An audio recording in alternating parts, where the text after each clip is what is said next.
I would like you all to say happy birthday to AWR's better half, who let him come here today. So happy birthday to Heidi. And I just want to tell you, at SAF, we've started calling the established media, we're calling them the legacy media. They've been around a really long time, but that isn't necessarily a good thing. They're the legacy media. We're stuck with them. Okay, Mark, thank you. Hello, everybody. I'm Mark Walters. I'm the host of Armed American Radio and Armed American Radio's Daily Defense. And thank you very much, which I now own as of yesterday, by the way. Thank you very much. First of all, as a board member of the CCR-KBA, I want to welcome everybody here. It's a huge event, and I've got something really special I'd like to do first. There's an individual, a very close friend of mine and a close friend of all of ours, who is in the audience today. Paul Markle, where are you? Where's Paul Markle? Paul, stand up. Thank you for being here. Paul's not on the speaking list today, but it wasn't too long ago that Paul didn't know if he would ever be speaking again, and I got a text message just days ago that his cancer scan is 100% cancer-free. Fighting solves everything, and he's proof positive. I don't normally come here with prepared comments because I learned a long time ago that I can't stick to them, and I'm going to give you a couple of examples. In Chicago a number of years ago, I was in the cab, and I had my prepared remarks, and I was looking at them, and all of a sudden I got this girl says, "Can I share a cab with you?" I said, "Sure." She sits down next to me. She says, "Are you going to the such and such conference?" I said, "No, I'm speaking at the Gun Rights Policy Conference." "I love guns. I grew up with guns. I'm from Virginia. My brothers and sisters, and we all were plinking all our lives. Everything except those assault rifles." At which point I looked at the cab driver and I said, "How much time do we have so I can fix her before we get to the hotel?" In about 8 minutes, I fixed her because she was cracked. She wasn't broken. But I want you to think, here's a girl that grew up around guns her whole life. Where did she come up with that narrative? Right? Certainly not from home, so keep that in the back of your mind as we go through this. Last year, Chicago, how many people were there? Remember the doctors' convention? Yeah. Alan Gottlieb and I were walking Winston. We were coming back into the hotel. We get to the bottom of the escalator. We meet a gentleman. We said, "You go ahead and go first." And he says, No, go ahead. He goes, "Hey, are you guys here? Are you guys here for the doctors thing?" And I said, "Well, thank you. I'm not an eye doctor, but I appreciate the fact that you think I look as educated as you think I do."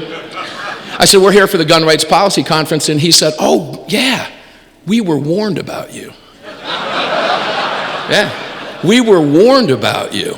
And I said, "Well, what do you mean by that?" He says, "Well, we got a letter from those who put on the conference apologizing to all of us attendees because they didn't know that we were going to be there."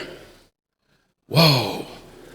The most law-abiding Americans in the country and some of the most educated are petrified of us.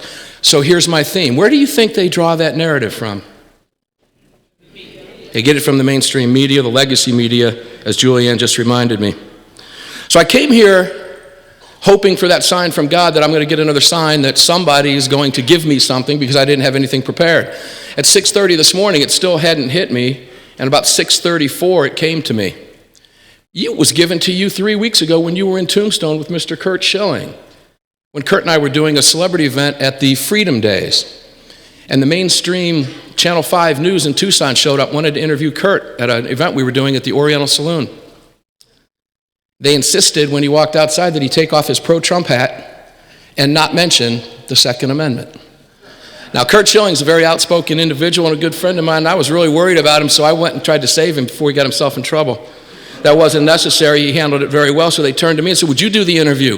I said, "I host Armed American Radio. Can I even tell you that, or are you afraid of the name of my radio program?" So Gordon Anderson, who's in the room, kindly did it and didn't handle the interview very well. So I mention these things to you for a reason. Because here we were censored by the media at a pro-gun Second Amendment rally event in Tombstone, Arizona, and that media was from Tucson. How does that work? Okay? Now, they apologized and they hung out with us and had drinks with us for the rest of the night. They were a lot of fun. But it wasn't their fault.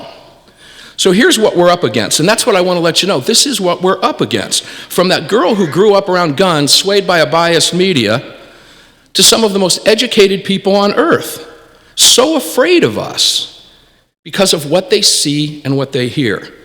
So imagine a world where the truth was told. Imagine if they heard that. Imagine if Lester Holt started the NBC Evening News with, a 64-year-old man today used an AR-15 to kill 2 of 4 intruders who tried to kill him and rape his wife.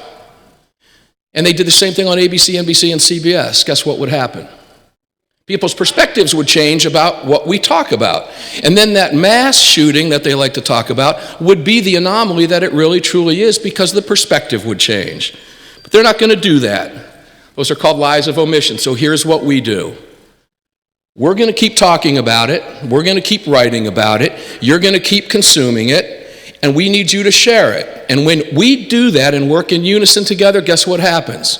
We fill that void and the truth is told. And guess what happens when the truth is told? We win.